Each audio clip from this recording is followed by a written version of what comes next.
Hi there. Good morning, good afternoon, good evening, whatever time it is. As always, happy whatever day it is, and welcome. I'm Larry Erickson. This is the Erickson Report. And we're going to start this time with a very quick correction from last show. I had this graphic up about the various dates that countries in Europe started the new year on during the medieval period. And in reading the list, I started by saying some use the old day of March 21st. March 1st is correct. The old date actually referred to the fact that March 1st was the first day of the year in that old Roman calendar. So correct that. All right, anyway.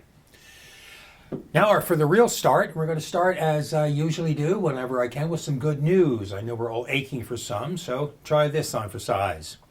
On January 1st, the minimum wage will rise in 21 states and dozens of cities and counties, with 4 more states raising their minimum wage later in the year. This is one outcome of 9 years of labor activism springing from the Fight for 15 movement among workers in the fast food industry, which started in 2012. These increases are due to cost of living allowances and scheduled raises written into local minimum wage laws, as more states and localities are acting on their own in the face of the determined inaction at the federal level. The federal minimum wage is $7.25 an hour. It has not been raised for 12 years, the longest it has gone without an adjustment in the history of the minimum wage, which dates back to the Great Depression. As of January 1st, the lowest minimum wage among these 21 states will be $8.42 for small employers in Minnesota, which is a rather paltry amount, but it's still more than $1 above the federal minimum wage, which also means it's $2,400 a year above the federal minimum wage. What's more, in over half of these 21 states, the minimum wage will be at least $12 an hour. And in fact, in 2 cases, large employers in California and New York City and Long Island and Westchester County, the minimum hourly wage is at the magic number of $15 an hour. Now, several states already have planned increases that will eventually raise their minimum wage to $15 an hour, but there's still a long way to go. First, because by the time they do that, it won't be worth $15 anymore. In fact, it already isn't. But beyond that, there are 20 states in this country where they still use the federal minimum wage, the federal poverty level minimum wage as their minimum wage. And I do, by the way, mean poverty level. Working full-time, year-round at $7.25 an hour is $15,080 a year. The federal poverty guideline for a household of 2 is $17,420. But don't let that stop you from savoring the fact that a combination of labor activism and consumer concern, the latter of which, by the way, is why Amazon raised its minimum wage to $15 an hour, which they're so loudly trumpeting nowadays, a combination of activism and concern are what made these gains possible. Okay, let's get to this. On December 23rd, Minnesota cop Kim Potter was convicted of first and second degree manslaughter in the killing of 20-year-old Dante Wright during a traffic stop in April. You probably recall that this was the case where she shot him thinking, she said, she was using her taser, a claim that at the time was widely mocked by civil rights activists in the local community and by a good number of segments on the left as well. Potter was jailed immediately after the verdict was announced, with sentencing set for February 22nd. I don't know why it should take 2 months to get to that point, but that's the date. Overall, I personally think the best reaction to this came from the ACLU, which tweeted, quoting, "This verdict is still not justice. True justice doesn't come one verdict at a time. Real justice means that these situations do not happen in the first place."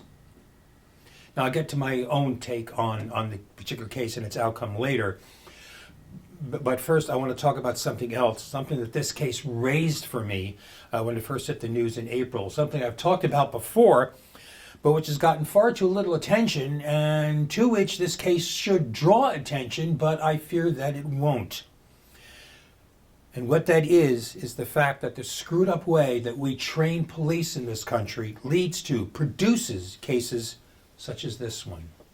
Because the fact is, we are teaching police to be afraid. We are teaching, and I mean actively teaching cops to be in constant fear of instant death. To be prepared to shoot first and ask questions later. To feel it's not only their right but their duty to avoid, to the extent possible, any risk, even when that just means putting the risk onto non-cops. One notorious example of this is the notorious so-called 21-foot rule, or Twiller drill. Now, it was originally only intended as a training exercise, but it's actively taught in some police academies, widely accepted informally among police departments nationwide. It's the idea that someone with a bladed weapon who was closer than 21 feet from you can attack you and kill you before you as a cop can unholster your gun and get it gun out and get a good shot off. Now, not only has this been debunked, it's also been twisted and distorted to mean that if you are carrying a blade within 21 feet of a cop, they are justified in shooting you on the grounds that they felt in imminent danger of their life. No actual aggressive move on your part is required. Then there is the widely used Bulletproof Warriors seminars from an Illinois-based outfit called Caliber Press. Seminars which press the idea that officer safety is the overriding concern in any interaction with non-cops, and ones which treat the general public as if the cops were their enemy. Then there's the so-called research document promoted by the International Law Enforcement Educators and Trainers Association a year ago that called Antifa and BLM terrorists who were plotting extreme violence, and described civil rights protesters as useful idiots. We are both formally and informally, officially and unofficially, teaching police to be afraid. We are teaching them to be scared all the time. We are teaching them to think of every non-cop as a potential suspect and even a potential assailant. That's why, for example, to cops, there are police and there are civilians, a term which by default defines police as a military force, an army. That's why in any encounter with police, we will likely be regarded as a suspect and therefore, by definition, to at least some degree, a danger. It's an overall pattern, a way of thinking that gets instilled in cops and leaves them in a constant state of stress. And note that I didn't say alertness, I said stress. I've talked about this before, about how in watching videos of shooting by police, I was struck by how often the cops sounded scared. I particularly remember the video of the killing of Philando Castile in 2016. The cop has the gun. It's pointed at Castile, who is sitting in his car, obviously unarmed. But I still recall thinking that despite all that, the cop sounded terrified. And that wasn't the only example. Which brings us back around to Kim Potter and Dante Wright. I'm going to revisit something I said in the spring, shortly after this hit the news, because, as I said at the time, it demonstrated what I maintain are multiple things wrong with how we train police. We start the incident with the male cop, Potter's partner, approaching Wright's car after he was pulled over. The cop approached the car with his gun out and demanded Wright get out of the car. Okay, first, your gun's out. Right away, you are creating tension here. Wright said, "For what?" And the cop answered, "I'll explain to you when you get out of the car." Okay, now again, cops are taught they have to be in control of the situation, to dominate the situation at all times. Why couldn't this cop have just said, "You have an expired inspection sticker," which supposedly is the reason they pulled him over in the first place? Why couldn't he just answer the question instead of responding, in effect, "Just shut up and do what I tell you"? That just simply raises the tension even further and gives Wright cause not to cooperate, but to fear cooperation. And why do they do it? Because cops are taught that's what you have to do, to be in charge and accepting nothing short of passive submission. All right, Wright started to get out of his car and then tried to get back in. Potter runs up to join the other cop. The tension is already soared. On the video of this, Potter is heard shouting, "I'll tase you, taser, taser, taser," and then a bang, and a second later, "Holy bleep, I shot him." In the wake of this, the police chief said he believed Potter intended to use a taser but mistakenly drew her gun, a claim that was, as I said, widely ridiculed. And on its face, it does seem absurd. I mean, a cop's gun is about a pound heavier than a taser. It's a different color, has a different feel. So here's the question. Do I believe that Potter told the truth? Do I believe that she shot Dante Wright thinking she was tasering him? The answer is yes, I did and I do. And again, it relates to failures in how we train police. Most police departments, including the one here, require that officers carry their guns on their dominant side and tasers on the opposite side, which is supposed to lower the risk of confusing the two. But the instant I heard about that, the instant I read it, my immediate reaction was, that's wrong, that's ridiculous, that's the opposite of what it should be. Because under stress, in a high-stress, adrenaline-pumping situation, you are going to default to your dominant hand. Having a gun on your dominant side is going to increase the risk of cases such as Dante Wright. Betsy Brentner Smith of the National Police Association said it's called slip and capture. And like it to getting into a rental car, going to start it up and realizing that you're actually reaching for how you start your own car because you weren't thinking about where you were. It's also called muscle memory, and you know damn well that you've experienced it. I mean, hell, I had my car for 6 months before I stopped reaching for the gear shift in the wrong place. You've experienced it. You know you have, and you weren't even under stress. And what's more, this is certainly not the first time it has happened of a cop shooting someone thinking they were using a taser. There are documented cases of it. So can I believe that Kim Potter shot Dante Wright believing at the moment she was tasering him? Yes, I can.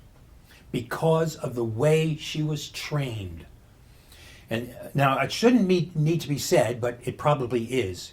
That doesn't excuse what she did, okay? In the immortal words of Mr. Spock, I understand, I do not approve. So, if I were the sentencing judge, what would I do? What would be my take?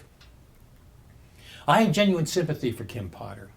I believe it was a genuine mistake, something in which I note, it seems most observers now agree, but not, I will note further, on at least some segments of the left. For example, the Southern Poverty Law Center used the term murder, which, while technically legally correct, does have a heavy connotation of deliberateness, which was made explicit by Color of Change, which said of Potter, quote, her actions were not accidental, which if it means anything at all, it means they're saying that she shot Dante Wright on purpose. There's also more recent video from the body cam of a cop who apparently arrived soon enough to witness the event, but not soon enough to actually be involved in it. It showed the immediate aftermath of the shooting. It shows Kim Potter on the ground, crying, her remorse both immediate and extreme. Extreme to the point where this cop actually got her to give him her gun because he was afraid of what she might do as she was leaning on a fence going, I just want to die. So I do have genuine sympathy for her. But at the same time, we can't let this go. We can't let it pass. She made a mistake and she's sorry, but someone died. There has to be punishment. There has to be some consequences. So with all that in mind, if I were the sentencing judge, I would go for about 3.5 years, followed by several years of probation and community service, and I'd very likely say that she could never be a cop. Anywhere. None of this business of just moving to another jurisdiction and being a cop there. I mean, anywhere. Now, I guarantee you that for some people, that would not be nearly enough. And some news accounts are saying that prosecutors intend to push for something close to the maximum of 15 years in order to make a point. But I think that would only add another tragedy to a situation that already has enough of them. Because the point I would make is that while it is true, as many say, we can't address police violence and brutality without addressing racism, particularly in our police forces, but in our society at large as well, it's equally true that we can't address police violence and brutality without addressing the screwed up way we are training police to think. And with that, we are taking a break.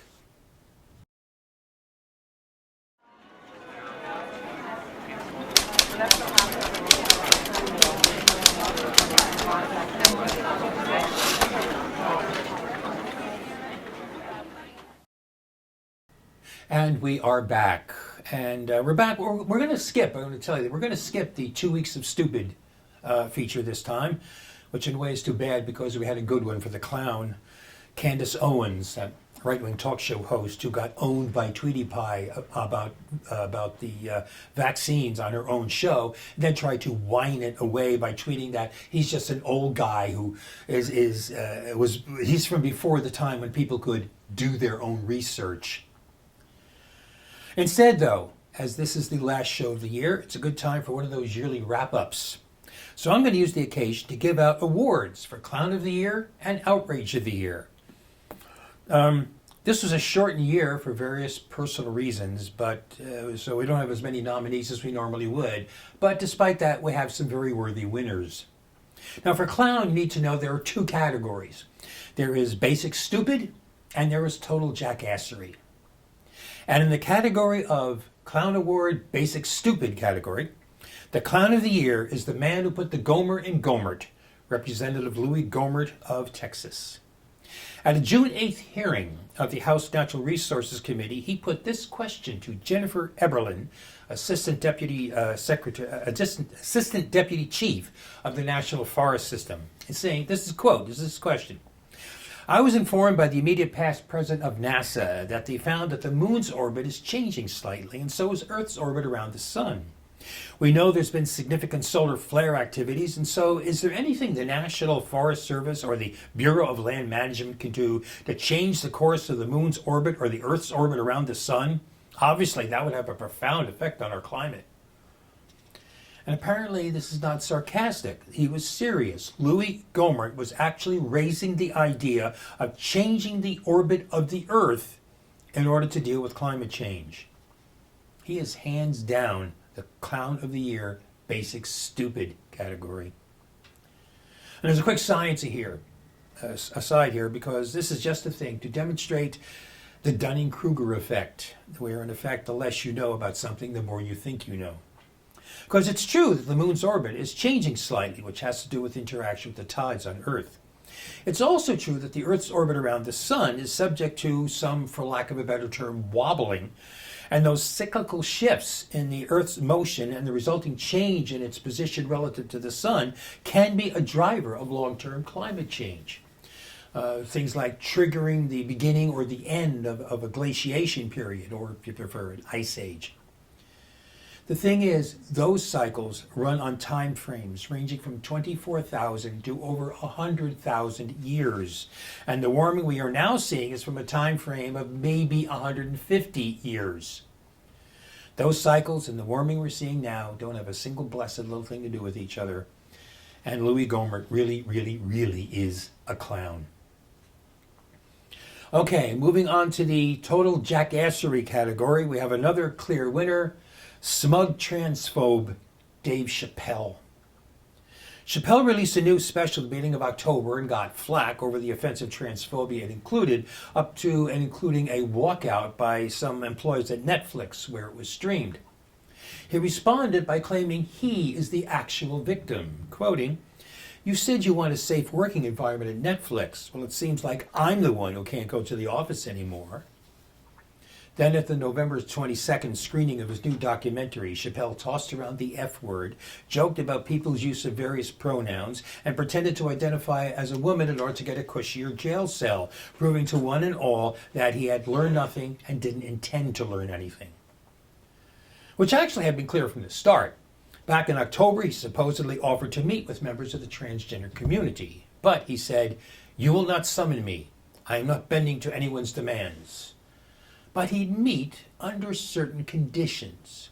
Quoting here, "You cannot come if you have not watched my special from beginning to end. You must come to a place of my choosing at a time of my choosing." In other words, you won't summon me, I'll summon you. And thirdly, you must admit that Hannah Gadsby, who is another comedian and is a member of the LGBTQ+ community, you must admit that Hannah Gadsby is not funny. An offer which didn't even attempt to hide the fact that it was neither genuine nor sincere. You know, you'd think that growing up as a black person in the U.S., Chappelle had to deal with some issues of personal identity. So he should be able to have some understanding of the feelings of other people dealing with a similar sort of question. But he doesn't, and he won't, because he finds it easier and more profitable to punch down with cheap shots. Dave Chappelle is a total jackass. Okay, and here's another reason for having skipped 2 weeks of stupid this time. Because this week's choice has now been instantly elevated to Outrage of the Year, and can be told very easily. In just 6 weeks, the 6 weeks prior to Christmas, the U.S., the United Kingdom, and the European Union together secured more coronavirus vaccine doses than the entire continent of Africa received in the entire year. According to an analysis by the People's Vaccine Alliance, between November 11th and December 21st, the EU, the UK, and the US obtained 513 million vaccine doses. African countries got just 500 million doses across the whole of 2021. A good part of this is from the greed-driven selfishness of the pharmaceutical industry, which maintains a stranglehold on vaccine production, abetted by some developed nations such as the UK and Germany, which are blocking action at the World Trade Organization on a temporary waiver of patent rights on the vaccines so poorer countries could produce their own. And in case you're wondering, the combined population of the EU, the UK, and the US is about 810 million. The population of Africa is about 1.4 billion, about 70% more. This is not only inhumane, it's stupid. Remember, the Omicron variant first appeared in southern Africa, and as we are constantly telling the anti-vaxxers here at home, unvaccinated people are providing a genetic breeding ground for new variants to emerge. So we got inhumanity, greed, selfishness, and stupidity in one package. That is a gold medal worthy outrage, and it is in fact the outrage of the year. But there is one more award, an award for the achievement of combining stupidity, jackassery, and an outrage in one package. So herewith a special merit award to someone who wasn't even nominated this year, but whose contributions to the spirit of these awards can't be overlooked. Congratulations to President Joe. No, not that President Joe, the one who thinks he's president. This one, Joe Manchin. Joe Manchin makes me miss Lyndon Johnson. LBJ would not have put up with his crap. He would have dragged, not invited, not asked, not requested, dragged Manchin into the Oval Office, reamed him a new one, and said, you know that money you wanted for that project in West Virginia? Get in line or forget it. Now, for those who say it's not fair and he can't do more because he's from this incredibly red state, let me start by reminding you of the number of times that he shifted the goalposts, always suggesting that if we just got rid of this or adjusted that, he could maybe support it, only there always to be another this and that once he got his way. And let's not forget that it appears his real issue with the Build Back Better bill is the inclusion of the child tax credit, which significantly cut child poverty. And he's against it apparently because this multi-millionaire twerp who lives on a yacht, drives a Maserati, while together with his wife sucking down $1 million a year from the coal industry for doing and creating nothing, thinks that poor people will just blow the money on drugs because, poor people. But more directly, the idea that he can't sell Build Back Better to his constituents is bull. First, he is popular, well-connected, and well-known. He has a 61% approval rating. 70% of West Virginians say he's an independent voice.